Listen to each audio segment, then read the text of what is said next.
In Luke chapter 11, Jesus' disciples ask him to teach them to pray.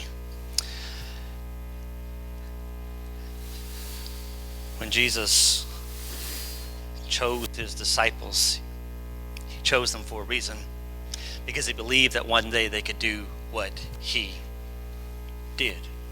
And so he trains them, and they follow him, and he's teaching them. One of the things the disciples would have expected was the rabbi to help them understand his world perspective, what he believed was important, the things that he would pull out of the Torah and say, this is the intent, here is the purpose, here is what you are or to focus on to make an impact. And so when they asked Jesus to teach them to pray, this was a common thing. Students would ask their rabbis, so what do you think it means to pray? And so what the rabbi would do is he would come up with a prayer, and this prayer would help them understand his perspective. And it was a prayer that they would, at the end of the day, as they would pray their prayers, they could come to this prayer and they could meditate on it. And so that's what they asked Jesus, teach us to pray. And so Jesus is going to help them understand his perspective, his worldview, what he thought was most important in the Torah, what it is that they needed to do in fulfilling their role in their covenant with God. And so what Jesus does is he teaches them this prayer that we refer to as the Lord's Prayer. Now, in doing so, Jesus uses specific language that are brought to the surface, things that are ingrained in their DNA, things that would have been a part of their heritage, that they would have been taught, that they would have understood, that they would have learned from a very early age. And by the way, they would have been taught how to pray. And so they're not asking Jesus out of ignorance. They're asking for a perspective. And so in doing so, Jesus uses this language that would reach back into their history and bring to mind the ideas and these concepts that define, that describe, that painted this picture of what their relationship with God looks like, what their role is as individual people inside the household of God or Israel.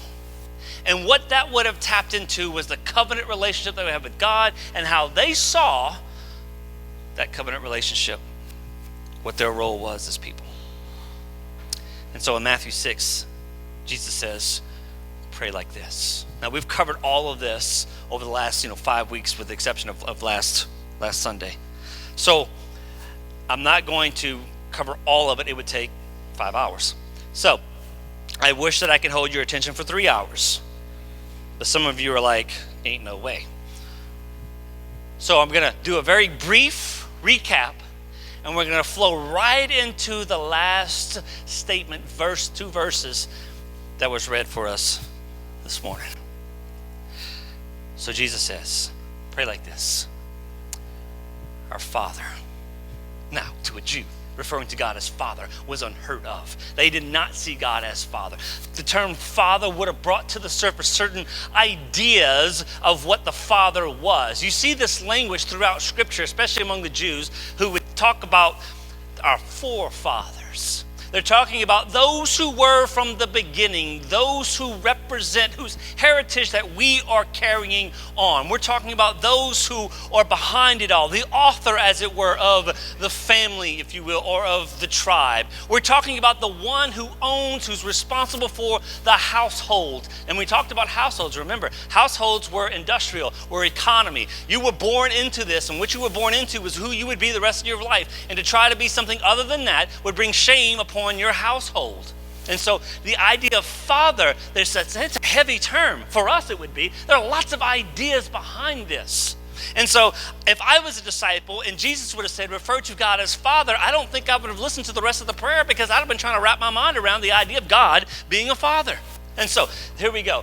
Our Father, the one who is the author, the one who is behind it all, the one who instructs this, who runs this house. Remember, Israel referred to themselves as the household of God. So our Father in heaven, and heaven represented the ideal, how things should be, how God wants things to be. Our Father in heaven, holy is your name. Oh, what a loaded word. Your name is holy. Names were important. Today we just kind of flip a coin. Or we think about a name that they won't get picked on, right? Or some of us didn't think about that at all.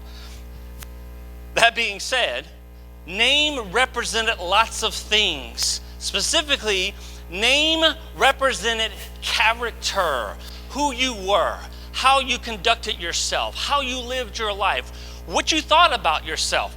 Your name was all wrapped up in your reputation. Household names. Father Abraham. Oh, what a loaded word, what a loaded phrase, what a loaded concept. But here's the thing. What we're saying is our Father in heaven, the one who runs this house, the one who is the author, who's the creator, the one who's behind all of this, your name is holy. We're acknowledging that your character is just, is right, is pure, is of such a way and of such a nature that we could without reservation follow you, listen to you, trust in you, to do the right thing. And what you want is for our very best. You would run this house well. Our Father in heaven, holy is your name. Your kingdom come. That is your reign, your rule, the way that you would order things. And remember, kingdom, loaded word, subversive idea, talking about a kingdom coming in those times, in those places, wherein the Romans, and then you had Herod Antipas, you had in Galilee. Jesus is doing all of this, speaking of a kingdom coming. And in their minds, the idea of a kingdom represented war and oppression and a jostling of powers. And someone somewhere who had an army, who had power, who had money, who had resources, who would come in and take over and control things and reorder things that would best suit them. Now imagine being caught up in the middle of all this, like the Jews.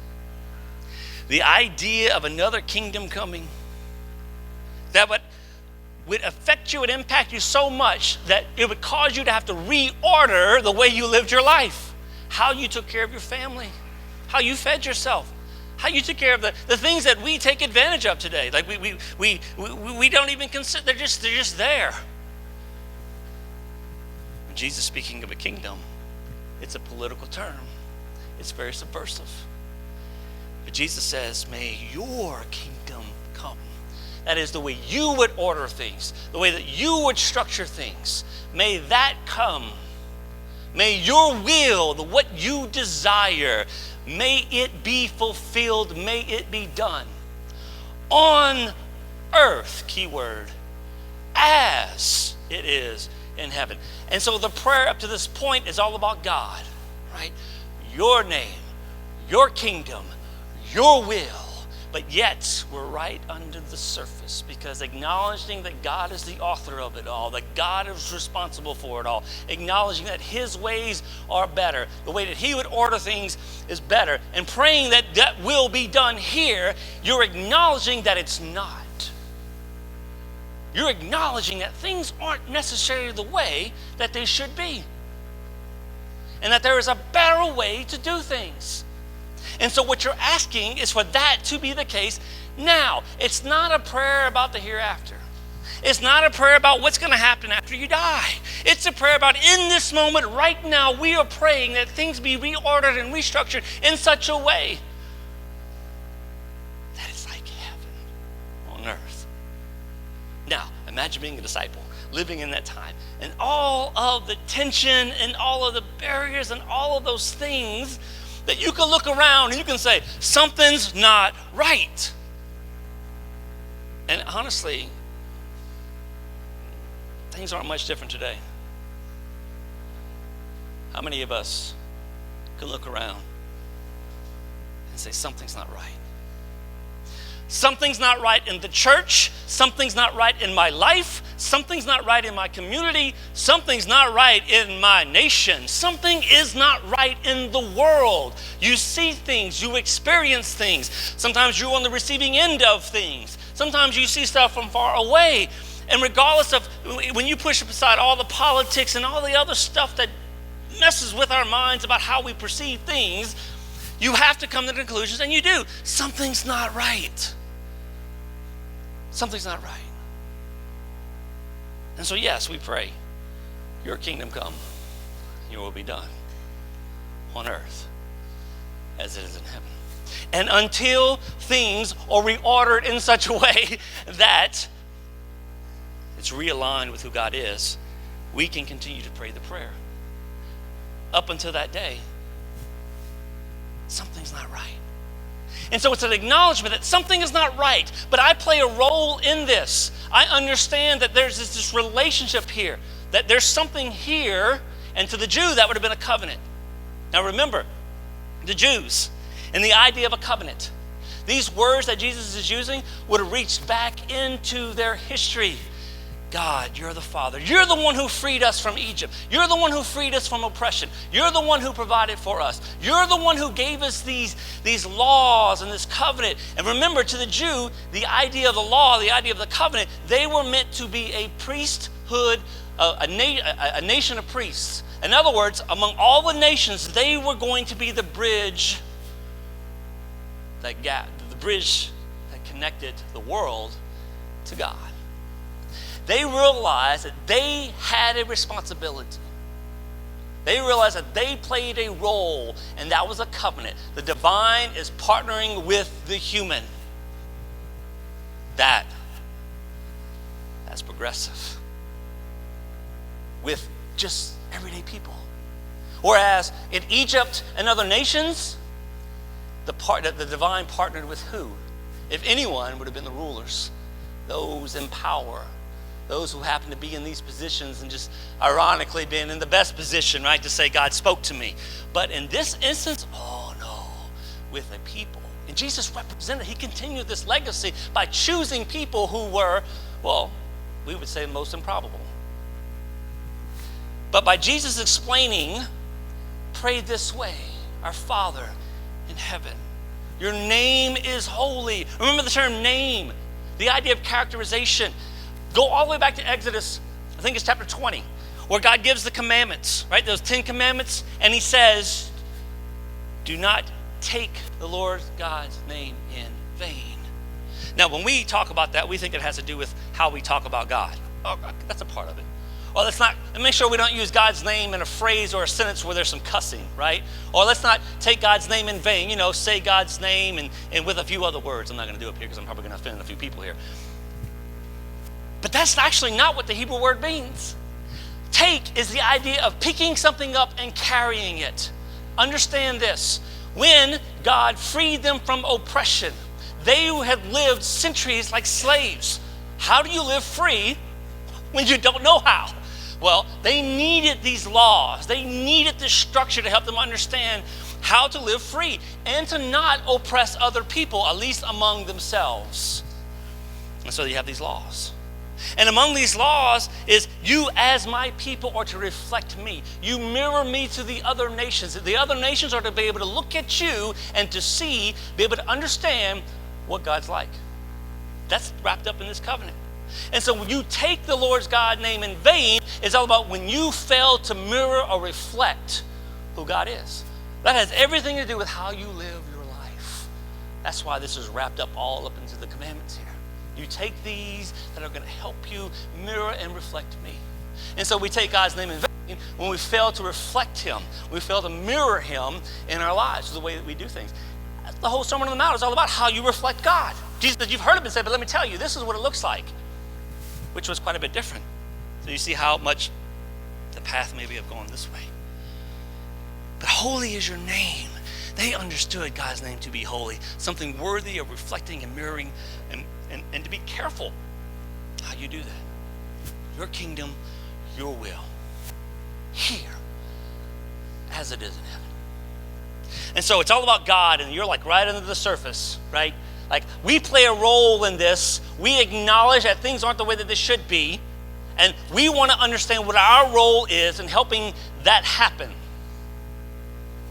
And so the second half of the prayer is all about us. But if you will, God's right there under the surface, or maybe behind the scenes, however you want to put it. He says, and pray this, give us, forgive us, and lead us. The last Sunday we did, 2 Sundays ago, we covered verse 11, where Jesus says, pray to God to give you this day your daily bread. I love this. Because what this would have done would have tapped into their history and understanding. When God freed them from Egypt, what did they do? What happened? They don't know how. They don't know how to live. They don't know what to do. And you see examples of this when they're complaining. They want to go back to Egypt because they get the garlic and the herbs and the best, all that good stuff. Sometimes I look at the things that they're missing. I'm thinking, yeah, they had jambalaya back in Egypt. That's what I get it. I'd be willing to go back to that. So the problem was they didn't understand how to function in this way, and they didn't have the structure that they needed. They no longer had this routine, this thing that they knew that they would have that they could depend upon, even though the circumstances were so bad. How many times do we look back in history about where we were and we long to be there because all we remember are the good things and we forget about the bad stuff? Unfortunately, oftentimes when we look back, all we remember is the good. And that has to do with the fact that we're miserable in the present. So they did that. We can understand that. So what does God do?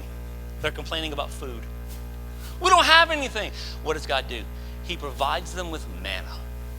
And what does manna mean? What is it? They didn't know what it was. But here's the thing. It was just enough for that day. They got enough for that day. Give us this day our daily bread. Take care of us here in this moment. And when Jesus says, you pray, give us this day our daily bread, you don't forget your story. You know that there were times in the past where the odds were unsurmountable. You had all these barriers. You weren't sure how you're going to get past this, but somehow, because you're here today, you made it through. You got what you needed. Don't forget your story. Things might look bad. Things might not look like they're going to work out for you, but don't forget where you used to be. So he reminds them, don't forget your story. God freed you from oppression. Now remember what they're feeling. Roman oppression, maybe religious leaders' oppression. The religious leaders probably felt oppression too, right? That they're in this, it's like this melting pot, and it's about to explode. Jesus says, don't forget. You pray and you can receive what you need for this day. And what that does is help you stay in the moment. You're always going to get what you need. Don't forget that. Okay? But here's the problem. There are so many things that keep us from living in the moment, right? Yeah. Two of those things are this. We get stuck in the past. We're constantly back here. Or we're constantly worried about what's coming. And as a result, we miss what's right in front of us. How many of us have done that? You look back and you regret not living in the moment. You look back and you regret not having what you lost. There's reasons why we have songs and phrases about, right? All this stuff. You don't know what you got till it's gone. I should have had that played, right? Somebody likes it. So we understand this. We get this. And so does Jesus. And I love the next two phrases. He says, okay, pray that God will give you what you need to sustain you in this moment. And we know that's what he's talking about because he continues on with the Sermon on the Mount and he keeps giving examples of things. Seek first the kingdom of God and his righteousness. Don't worry about this. God takes care of this. If he takes care of this, won't he take care of you? This would have been something they struggled with, no question about it. And obviously something we struggle with today. But the context bears out this idea. Living in the moment. You're constantly looking forward to something that's going to happen in the future. It's not working out. And one of the problems with constantly holding on to regrets or things that happened in the past is that it keeps us back here. And so Jesus says, give us this day our daily bread. And forgive us our debts. Ooh, another loaded word. The concept of debt is sown in and out and through all of the commandments and precepts and concepts that you're going to see throughout the Old Testament. But he says, forgive us of our debts as we forgive our debtors. And so the idea is this. I have to think about what is it that I need forgiveness for, And what is it that I need to forgive other people for? We'll get to that here in a moment.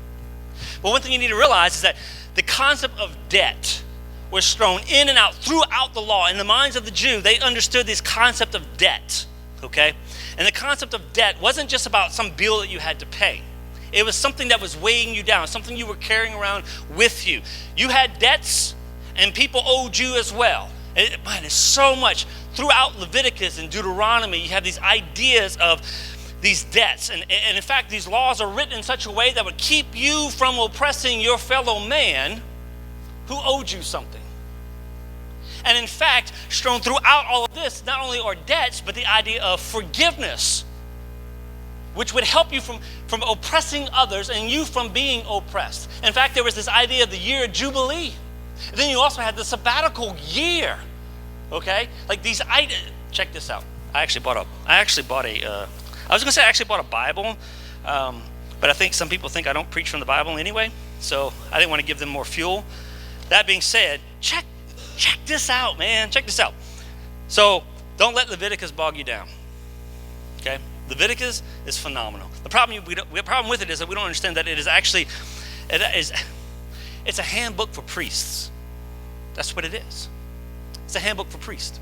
In fact, traditionally, it would be the first book of the Bible, and Genesis and Exodus was actually a prologue, because Genesis and Exodus explains to you why Leviticus matters.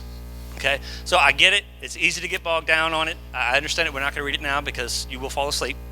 That being said, it is fascinating. I'm going to do a series on it, and I'm going to blow your mind with it because you're going to realize how awesome it is. But check this out. Speaking of, see, I need a wireless, but that can, okay. He says this in Leviticus chapter 25 and verse 10. He says this, and we're talking about the year Jubilee. And you shall consecrate the 50th year and proclaim liberty throughout the land to all its inheritance. So the implication is there are some who aren't experiencing liberty. There's some oppression here. Natural things happen. People get into debt. Problems come up. People do things, respond different ways. And it shall be, but he says in this year, a jubilee for you, when each of you shall return to his property and each of you shall return to his clan. The picture is this: throughout the course of life, things happen and you lose stuff and you might gain stuff.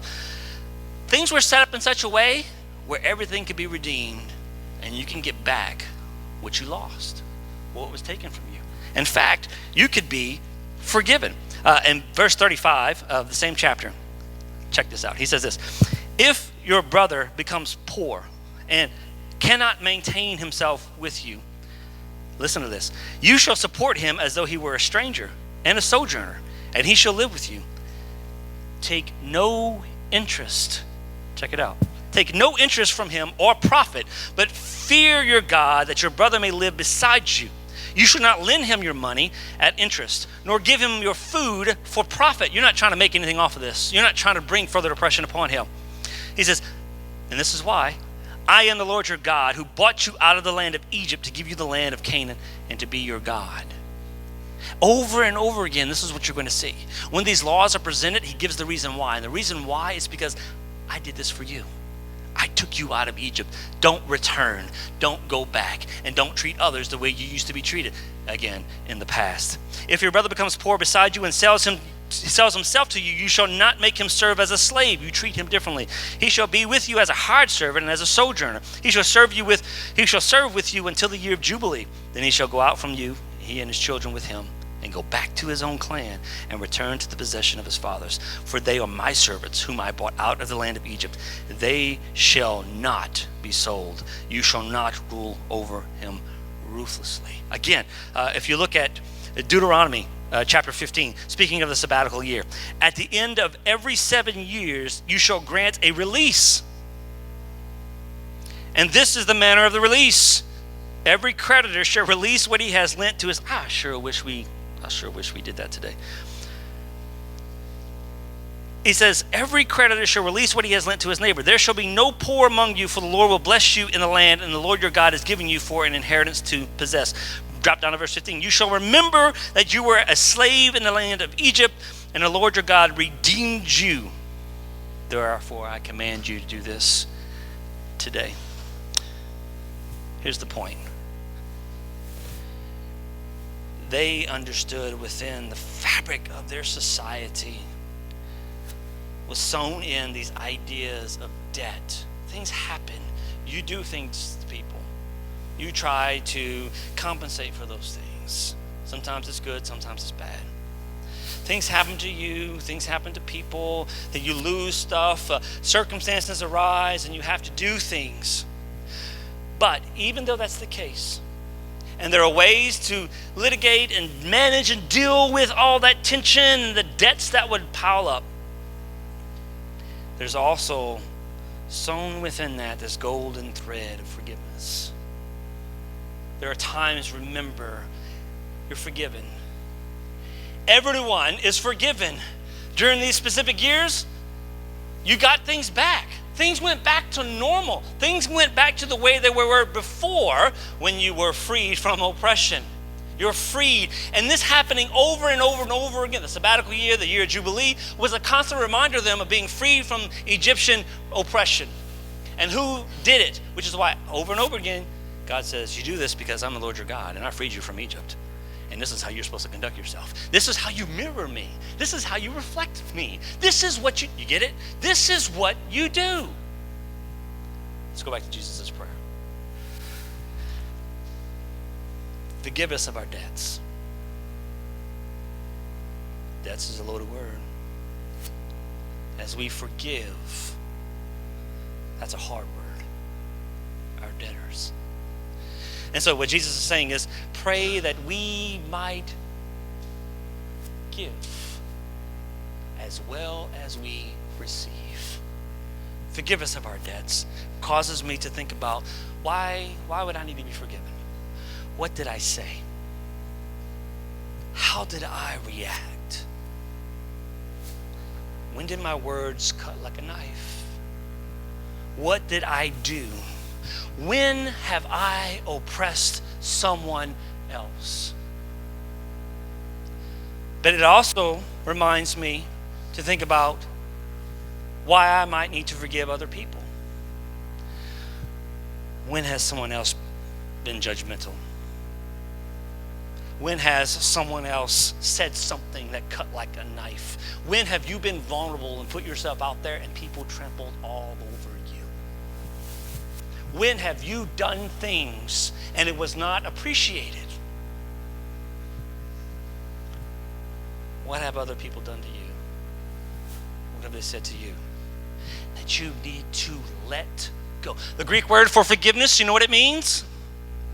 To send away. Send it away. And here's the problem with debts. And debts accumulate over time, don't they? Don't they? Debts are things that happen in the past. And they build up. And they build up. And they build up. And the problem with them is that they don't stay in the past. There are things that happen in the past, but they sit on us in the present. They're always here in the present. Things that we've done to people, things that we have done that we need forgiveness for, or things that other people have done that we need to forgive them for. And Jesus says, listen, if you want to stay in the present and do what you're supposed to do, fulfill your role in the present moment. In fact, that's the only time you will ever be able to fulfill your role and your purpose is in the present moment. You got to let go of the past. You have to send away those things that you're carrying. The burden that happened in the past that you're holding on to in the present. Yeah, you got to send it away. You got to forgive. Now, I'm not suggesting that's an easy thing. Because you know what that means? That means that you actually have to face what those things are. And that's not always an easy thing. And sometimes we need help doing that. And so when you have to bring in somebody else to the situation, that's uncomfortable. And that just causes us to retract even more. But Jesus says, if you want to live in the present, you got to let go of the past. How do I let go of the past? You got to face it. You got to deal with it. Deal with how you responded. Deal with how other people have responded.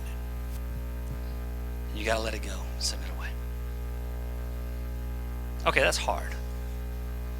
But Jesus doesn't stop there. It's an invitation, right, to pray that I might be as forgiving as you are. That I might be able to send, you guys remember? You probably don't. What am I saying? I know you don't. Months ago, maybe a year ago, I did a series on forgiveness. And we went through the Old Testament and we looked at the specific words that talk about forgiveness and what that means and what that looks like. One of those was God takes that thing and he engraves it on a stone and then he throws it as far as he can. That rock is still flying. It's never landed. There's these pictures that's presented in Old Testament scripture of God's forgiveness and how, literally, it didn't happen. What you did not happen. And there's these analogies, these metaphors that are used to describe that, like the rock being thrown by God. Imagine what that looks like, right? Remember it's amazing. Go back and look for it. This is pretty neat. That's what God's saying you need to do. But then Jesus doesn't stop there. Not only do you need to let go of the things that happened in the past, and you got to wrestle with it, you got to struggle with that. It doesn't happen overnight necessarily. But you also pray this. Lead me not into temptation,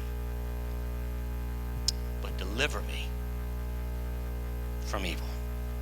Some of your translations might say from the evil one. There's some Greek construction here that is not clear. We can wrestle with it and about all the different layers and levels of interpretation here and what all this might mean. When Jesus says, send away what's happened in the past, and lead me not into temptation, but deliver me from evil. Here it is. Help me to remain present in this moment so I can do the thing that I'm called to do in this moment. What am I called to do? Go back and read, starting in Matthew chapter 5, Sermon on the Mount. Go back and read all of these descriptions of how to respond to situations. And the response, he says, is quite a bit different than what you're accustomed to. It's so easy to respond in tension the way everybody else is responding. But what Jesus says here is be different. Be different. You know, like by turning the other cheek and what that means. By loving your enemy. Praying for those who despise you, persecute you, say all sorts of stuff against you. Yeah, and that's real. Those aren't just fancy words that Jesus spoke that sound good. That better be Jesus. That sound good I'm just joking. That sound good in the Gospels, okay? We're talking about real stuff here. This is how you be different. You respond different. And here's the problem with the Jews. They were constantly responding to oppression the same way, with violence. They were constantly, whatever Rome did, whatever Herod did, whatever the leaders did, whatever violence, whatever act that was acted against them, they would respond the same way, which is why you always had these revolts and people rising up and gathering groups together and trying to fight against it. Jesus said, no. Don't fight violence with violence. Yeah, that's a real thing. He says, don't do this. Respond differently, which is why the whole turning the other cheek thing comes into play. Now, turning the other cheek is a little bit more complicated than just saying turning the other cheek. But Jesus says, be different. Be different. Be different from how? Be different from how you used to do things in the past. Be different from how you responded in the past. And here's the point. In the future, you're going to find yourself in situations where you're going to be tempted to respond the same way you responded back here. Lead us not to temptation, but deliver us from evil. Lord, help me not to respond the way that I've done this in the past. Help me to be different.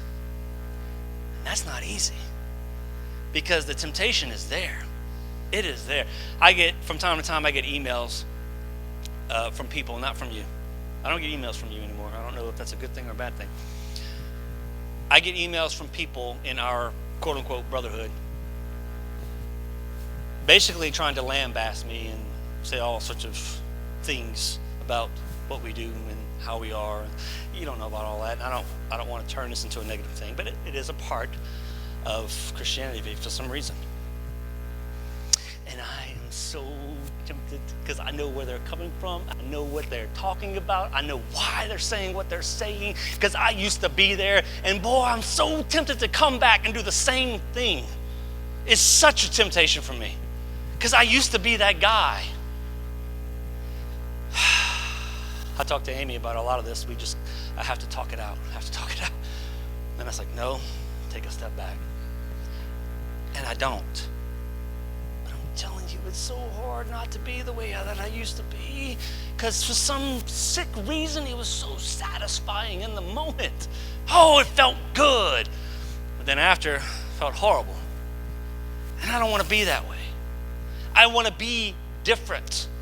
And so we're going to find ourselves in situations, if we're trying to live in the present moment, we're going to find ourselves in situations where the reasons why we got into debt will be there. And we have a choice to either respond differently or to repeat the same cycle. And Jesus is trying to break the cycle. Quit doing what you've always been doing. It's not working. Be different. So it's a prayer. Asking God. It's an invitation from Jesus to be different. And that's the Lord's Prayer.